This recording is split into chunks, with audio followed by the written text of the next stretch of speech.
In this video, we'll be taking a look at 5 NBA games happening on January 28, 2026, and providing you with free team picks and total picks for each one of those games, so 10 picks in total. Welcome back to Cash Out Sports. Let's dive right into it. Oh, and don't forget to subscribe and to click the bell icon to get notified as soon as these videos get released, so that you have more time to plan out your bets as we provide these videos on a daily basis. I can guarantee that you'll have all the important information that you'll need on these 5 NBA games after fully watching this video.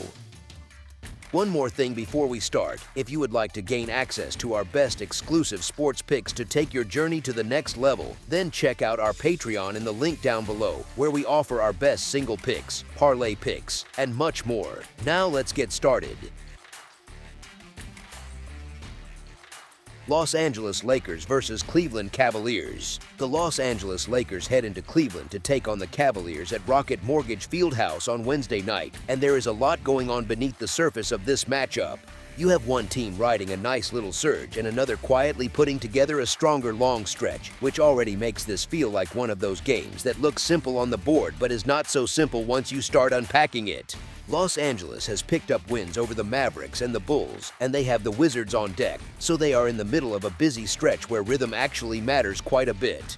They have taken 4 of their last 5 games, and in some of those wins they have clawed back from some fairly deep holes, which is both encouraging and a little nerve-wracking if you are looking at them from a betting point of view. It shows resilience, sure, but it also shows they keep putting themselves in spots where they need to play from behind. Cleveland, on the other hand, has beaten the Magic and the Kings and has the Suns up next, which is not exactly a soft landing spot either.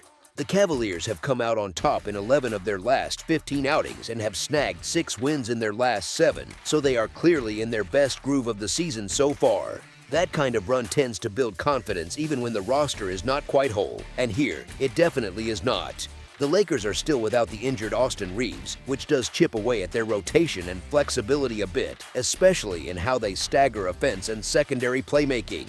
The Cavaliers are dealing with their own larger issues, having already ruled out Darius Garland, Evan Mobley, and Max Strus, which hits their creation, size, and spacing all at once. They are getting Hunter and Merrill back, which helps, but losing Garland and Mobley removes a lot of their ceiling on both ends, so they are basically trying to keep this winning run going while juggling pieces. Off that big win over the Bulls on Monday, the Lakers look like a team whose offense can surge in waves, and when they get rolling they really do look overwhelming for stretches. The problem is that they have also relied on those bursts to erase big deficits lately, and that is the kind of pattern that feels exciting on highlights but can punish you against a hot home team like this Cleveland group. If they fall behind again and have to rely on another furious rally, it becomes a lot tougher against a team that is already playing with confidence and has been closing out games well most nights. Now, here is where the numbers on the spread side make things more interesting. The Cavaliers have been a rough proposition against the number, sitting at 18-30 against the spread on the season, which works out to a cover rate of just 37.5%, and only the Kings are worse in that regard. There has been a simple approach all year, which is to fade Cleveland against the spread almost on principle, and they have not done much to convince anyone to abandon that idea yet. The Lakers, meanwhile, are coming off a couple of strong wins and bring in momentum, plus the comfort of that free bucket as underdogs, which softens the landing if this ends up tight late. As our first pick for this matchup, the Los Angeles Lakers to cover the spread as underdogs is our full game side pick. The Lakers come in averaging 116 points on 49.4% shooting from the field, while allowing 116.3 points on 48.5% shooting on the other side. They are hitting 35% of their shots from beyond the arc, and they are converting 77.6% at the free throw line, which is solid enough that you do not feel like they are leaving a ton of points at the stripe. They are giving up 37.1% shooting from deep and pulling down 41.5 rebounds per game, so their defense is not exactly shutting teams down, and that usually invites a back-and-forth scoreboard. Cleveland is actually posting slightly higher scoring numbers, averaging 119.2 points on 47% shooting from the floor and allowing 116.9 points on 46.4% shooting. They are hitting 35.5% from 3 and 78.2% at the free throw line, and that small bump in efficiency across the board can pile up over 48 minutes. Defensively, they are allowing opponents to shoot 37.8% from beyond the arc while grabbing 44.8 rebounds per game, which again points more toward trading buckets than locking things down for long stretches. When you pull those profiles together, you have two teams both living in the mid-100 teens on offense and allowing almost the same range of scoring on defense, paired with similar three-point and free throw shooting. That usually suggests the total is going to hinge more on pace and execution than on any single defensive matchup suddenly dragging things into a slog. And given that both groups are capable of extended offensive runs and are not exactly smothering the perimeter, it is easy to picture long stretches where the scoring just keeps flowing with very few empty trips. As our second pick for this matchup, over the projected total is our full game total pick. Chicago Bulls versus Indiana Pacers. The Chicago Bulls head to Gainbridge Fieldhouse on Wednesday night to take on the Indiana Pacers, and it has a quietly tricky feel to it. You have one team trending upward over a larger sample and another trying to rediscover its rhythm after some uneven results, which sets the stage for a pretty interesting matchup on paper. Chicago comes in having recently beaten the Celtics, then taken a loss to the Lakers, with the Heat waiting for them next on the schedule. They have won 14 of their last 23 games, so even with that stumble against Los Angeles, there is a clear pattern of them putting together stronger performances over the past few weeks. It is not perfection, but it is a lot better than the start of their season, and you can feel that little sense of resurgence creeping in when you look at their form. Indiana is coming from a very different rhythm. The Pacers lost to the Hawks, bounced back by beating the Thunder, and then have the Hawks again on deck, which is a strange little loop of a schedule.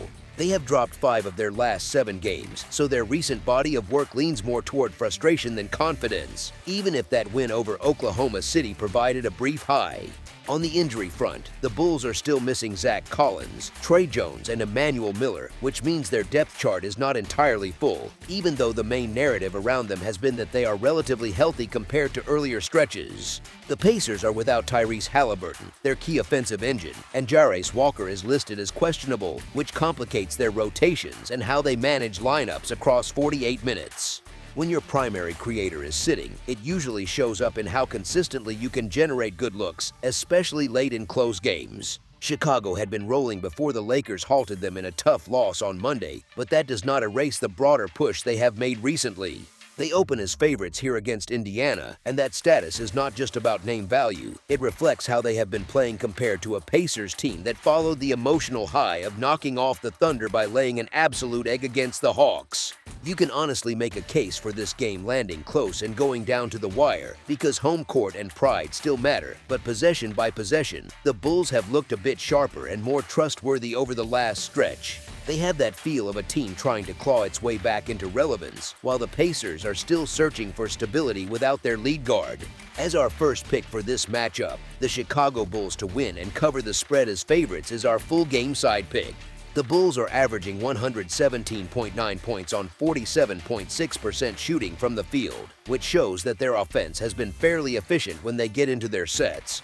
On the other end, they are allowing 119.7 points on 47.3% shooting, so their defense is not exactly locking teams up, and that gap between what they score and what they give up adds a bit of unpredictability to total projections. From the perimeter, Chicago is knocking down 36.9% of their shots from beyond the arc and hitting 78.6% at the free throw line, which is solid enough to keep the scoreboard moving when they execute. They are allowing opponents to shoot 36.6% from deep and grabbing 45.2 rebounds per game, numbers that hint at a team that can finish possessions on the glass but still gives opponents room to breathe from outside. Sometimes those kinds of stats invite a higher scoring game, but they can just as easily create long stretches where both sides trade misses and empty trips if the perimeter shots are not falling.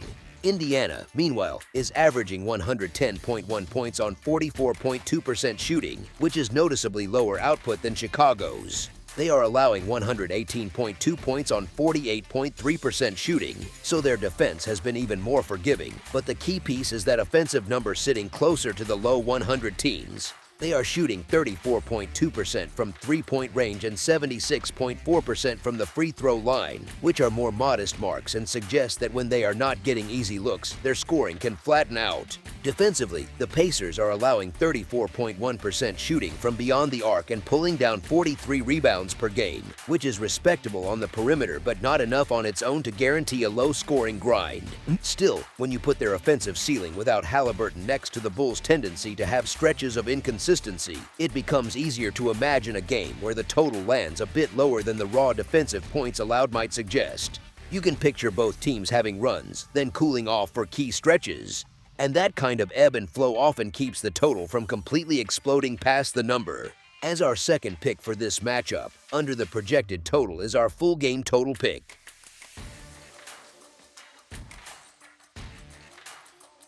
New York Knicks versus Toronto Raptors. The New York Knicks head into Scotiabank Arena on Wednesday to face the Toronto Raptors in what sets up as a pretty interesting spot on both form and fatigue. You have one team trying to push through a rough stretch and another settling into a stronger groove, which always makes the spread feel a bit trickier than it looks at first glance. The Knicks are coming off wins over the Kings and the 76ers, and they have the Trail Blazers next, so they are in the middle of a busy little run where momentum actually matters. They have still dropped 9 of their last 14 games overall, so the broader trend has not been great, but 3 straight wins have them at least walking out of that slump with a bit of confidence. That dominant performance against the Kings last night adds a bit of emotional lift, and you can usually feel that kind of thing carry over, even if only for a quarter or two. The Raptors, meanwhile, have taken down the Trail Blazers and the Thunder and will see the Magic next. They have won 12 of their last 18 games, so their body of work over that larger sample looks much steadier. They have simply been the more consistent team lately, and that is a big reason they open as favorites at home in this matchup. From an injury perspective, the Knicks expect to have a full squad again, which is a nice change from stretches where they had to patch things together. Toronto has ruled out Jakob Poeltl and listed Colin Murray-Boyles as questionable, so their rotation is not perfect, but they still have enough on the floor to maintain their current level of play. That slight hit to their front court depth is worth noting, but it does not completely flip the matchup by itself. The real wrinkle here is rest. The Knicks are on 0 days rest after that strong win over the Kings, and even when you are playing well, a back-to-back can take some of the edge off your legs and focus, especially late in a close game. The Raptors, on the other hand, have not played since their win over the Thunder on Sunday, which gives them a clear rest advantage at home. In a matchup that already leans their way on recent consistency, that extra freshness is not nothing, especially when you are asking a road team to keep up for 4 quarters. So while New York has responded nicely with 3 straight wins and looks much sharper than during the heart of that slump, the combination of Toronto's stronger recent form, home court and rest advantage nudges this toward the hosts. Honestly, you can still expect a close contest, but if you have to pick a side against the spread, the slightly more stable and better rested team at home makes sense as the lean. As our first pick for this matchup, the Toronto Raptors to win and cover the spread as favorites is our full game side pick. The New York Knicks are averaging 117.8 points on 46.9% shooting while allowing 113.7 points on 46.5% shooting, which already sets a baseline in the mid-100 teens on both ends. That combination of efficient offense with a defense that gives up solid numbers tends to keep games lively rather than grinding them down. From deep, the Knicks are hitting 37.6% of their three-point attempts and 78.8% from the free throw line, which is a strong foundation for scoring. They are allowing 37.2% shooting from beyond the arc and grabbing 46.3 rebounds per game, so opponents are not exactly being smothered at the perimeter, even if New York cleans the glass well enough to finish possessions. When a team shoots that well from 3 and also concedes a healthy clip from outside, it usually opens the door to swings in scoring, with both sides capable of heating up in stretches. On the other side, the Toronto Raptors are averaging 113.9 points on 47.1% shooting and allowing 112.1 points on 46.1% shooting. Their field goal efficiency is right in line with a team comfortable getting good looks, even if their raw scoring average sits a bit lower than New York's. They are shooting 33.9% from beyond the arc and 77.4% from the free throw line, which is more modest from deep but still steady enough overall to keep the offense functioning. Defensively, the Raptors are allowing 34.4% shooting from three-point range and pulling down 43.2 rebounds per game, which suggests they can contest the arc a bit better than they are often given credit for, but they are not choking off opponents completely. Put alongside the Knicks' numbers, you end up with two teams that both live around the low to mid-100 teens in scoring and allow similar ranges on the other end. When you blend those profiles, you get a picture of a game where both offenses are capable, both defenses are solid but far from suffocating, and outside shooting for New York, in particular, can swing runs. Even with the Raptors not being elite from deep, their overall efficiency and comfort at home, paired with the Knicks' offensive form, create a reasonable path for this matchup to push the total higher rather than dragging it down. With that in mind, a scoring environment that leans toward more points than fewer feels like a logical read on the total. As our second pick for this matchup, over the projected total is our full game total pick.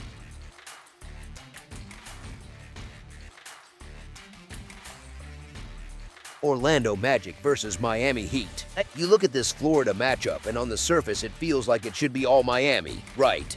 They are at home, they are sitting ahead in the division, and they are coming off that long road swing where they blew the doors off Utah and then muscled past Phoenix with that familiar confident swagger. It is exactly the kind of stretch that catches the casual eye, the kind that makes a team look a little larger than life when you scroll the scores on your phone and see 140 plus on the board. Here is the thing though, the story underneath is a lot less one-sided. Orlando strolls in with that 23-22 record and a 4-game losing streak that sounds ugly if you just hear the number, but all of those losses came with them stuck under a home spotlight, juggling guys coming back and trying to resettle the rotation in front of their own crowd. Sometimes home pressure can feel heavier than a road trip, and this group now gets to walk into someone else's building with a clean, simple job, be the annoying underdog that will not go away. And honestly, they have already been that team against this exact opponent 3 times this season. On opening night, they walked right into the script and tore it up with 125 points in a win, and in the 2 later meetings, they played the Heat close, tight, and again came out on top in those 1 or 2 possession finishes. That matters because it is not theory, it is not an abstract matchup on paper, it is what these rosters have already done to each other when the ball actually went up. Now, Orlando is not whole, and we should not pretend they are. Franz Wagner sitting out with that ankle issue changes how they run, because he is usually the smoother wing pressure release, and Colin Castleton being out takes away one more big body from the mix. So the Magic have leaned harder into what is left. Paolo Banchero in the middle of everything, Desmond Bane as that clean perimeter trigger, Jalen Suggs flying back into the picture and stirring things up again at the point of attack, and Moritz Wagner finally back in the front court rotation after that long wait away from the floor. It is a different blend, but it is a real one, and it has a clear identity, big, physical, and not easily bullied. Across from them, Miami still orbits around Bam Adebayo, and that is not changing anytime soon. He is the anchor and the safety net, the guy they lean on whenever a possession gets messy. But the shiny part of this recent Heat run, that depth that turns them into a track meet offense, is not quite at full strength. Tyler Herro is sidelined, which strips away one of their purest scoring valves, and then you have Norman Powell, Davion Mitchell, and Kel Ware all hovering in that gray area, sitting on the official list as questionable, which keeps a cloud over how deep and fast they can really go for 4 quarters. So what happens is a little subtle.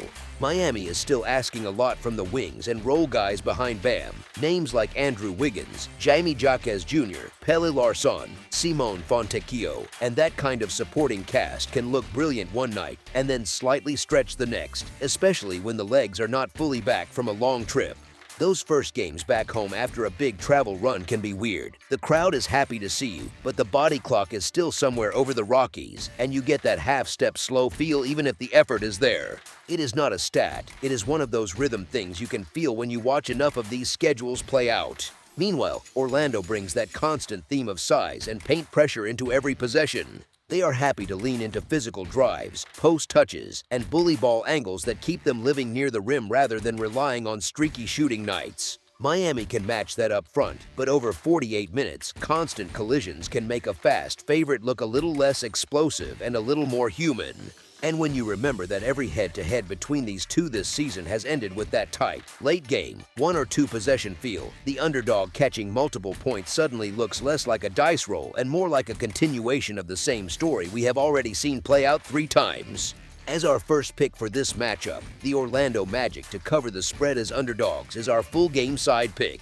Miami has built this reputation as a free-running, high-octane group, and to be fair, the numbers do reflect a team that plays fast and scores a lot. They sit at the very top of the league in pace, piling up possessions, and they land in that top tier of scoring average, brushing right up near 120 points a night.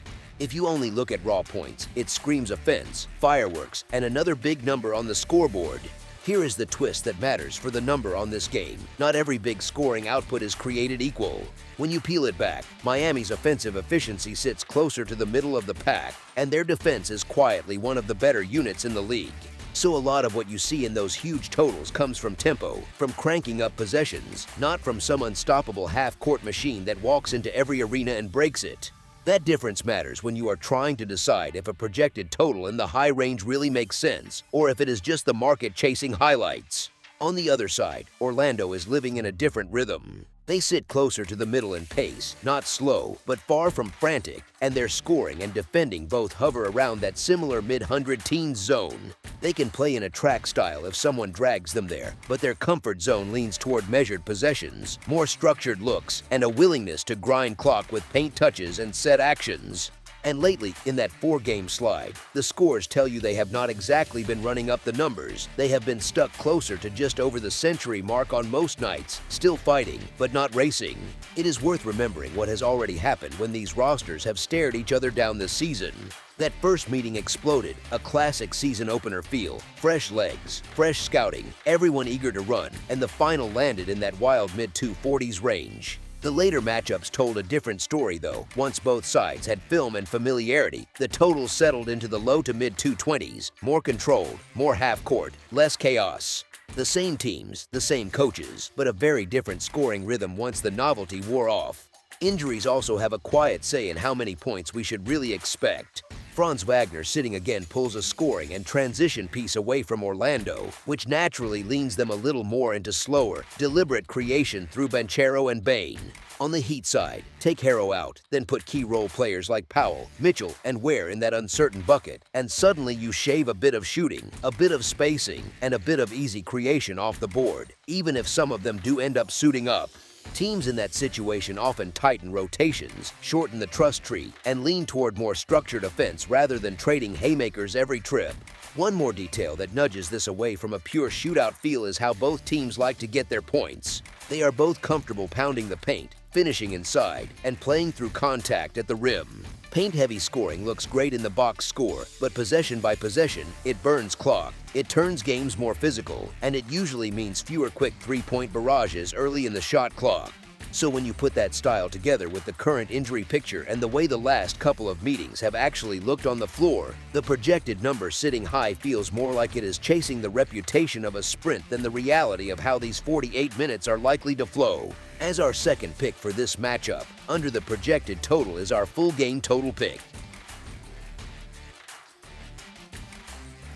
Atlanta Hawks versus Boston Celtics. The Atlanta Hawks head into TD Garden on Wednesday night to take on the Boston Celtics, and the spot is more interesting than it looks at first glance on the board.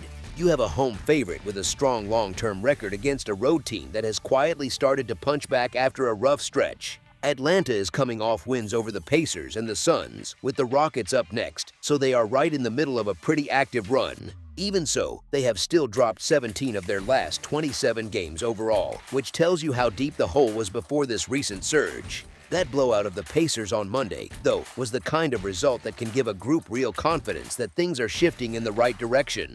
Boston, on the other side, beat the Trail Blazers, then took a loss to the Bulls, and they see the Kings next. They have won 21 of their last 30 games, which is exactly the profile you expect from a team that sits near the top of the standings and expects to control home dates like this one. Less than 2 weeks ago, they handled these same Hawks by a 132-106 margin on the road, which is a pretty loud reminder of what their best version looks like in this matchup. In terms of health, the Hawks are still missing key players Kristaps Porzingis and Zachary Risacher, which obviously limits some of their flexibility and top-end talent. The Celtics have ruled out Jason Tatum and Neemias Queta, with Luka Garza listed as questionable, so their rotation is not pristine either, even if they still carry the deeper roster on paper. Both teams are adjusting on the fly, just in slightly different ways. Given the overall body of work, the Celtics should be favored at home, especially after that recent blowout win in this same pairing just 11 days ago. However, the Hawks are stringing together a strong week with 3 straight wins and covers, and they have collected 14 victories on the road, so they are not exactly helpless away from home. Against the number, they have been particularly feisty when catching larger spreads, going 7-1 against the spread in their last 8 games as underdogs of 5 or more points, and they have won outright in their last 2 chances in that role. So while Boston still has the higher ceiling, there is a very reasonable case that Atlanta can stay within the number again, especially with their current confidence and recent track record in this exact underdog lane. As our first pick for this matchup, the Atlanta Hawks to cover the spread as underdogs is our full game side pick. The Atlanta Hawks are averaging 117.5 points on 47.5% shooting from the field while allowing 118.7 points on 47.7% shooting. That combination hints at plenty of pace and shot making, but it also shows how often their games can hinge on rhythm because their defense gives opponents a lot of room if shots start falling. From beyond the arc, the Hawks are hitting 37% of their three-point attempts and knocking down 77.4% of their free throws. They are allowing 35.7% shooting from deep and grabbing 42.1 rebounds per game, which suggests that while they can score and stretch the floor, they are not consistently shutting off the perimeter or completely dominating the glass. Games with that profile can swing in either direction on the total because one cold stretch on either side is often enough to drag things under what the raw averages might imply. The Boston Celtics are averaging 116.9 points on 47% shooting and allowing 110.3 points on 44.7% shooting, which paints them as slightly more balanced overall. Their defense, at least in the numbers, tightens things up more than Atlanta's, and that can matter a lot when the margin for the total is not huge. They are shooting 36.9% from 3 and 79.8% from the free throw line, which is strong and steady efficiency that does not really waste many trips. On the defensive side of the arc, the Celtics are allowing 36.5% shooting from deep and pulling down 44.8 rebounds per game. They are not completely eliminating outside looks, but that combination of rebounding and general field goal defense often keeps opponents from turning every stretch into a track meet. When you blend their sturdier defensive metrics with Atlanta's tendency to trade buckets but also run into stretches of inconsistency, you can see a path where this game leans a bit tighter and more controlled than the headline scoring averages suggest. So even though both offenses have the tools to put up points, the mix of Boston's stronger defensive numbers, their ability to clean the glass, and the possibility of 1 or 2 extended lulls from the Hawks creates a reasonable argument that the final total can land under the projected number rather than exploding past it. As our second pick for this matchup, under the projected total is our full game total pick. That's all for now, so if you have any other games you would like reviewed, then leave a comment down below with the game you would like analyzed, subscribe to our channel, leave a like on this video, and we'll get to it as soon as we possibly can. We would also love to hear your opinion on the picks presented to you in this video, whether you agree or disagree with them, so leave a comment down below and do let us know.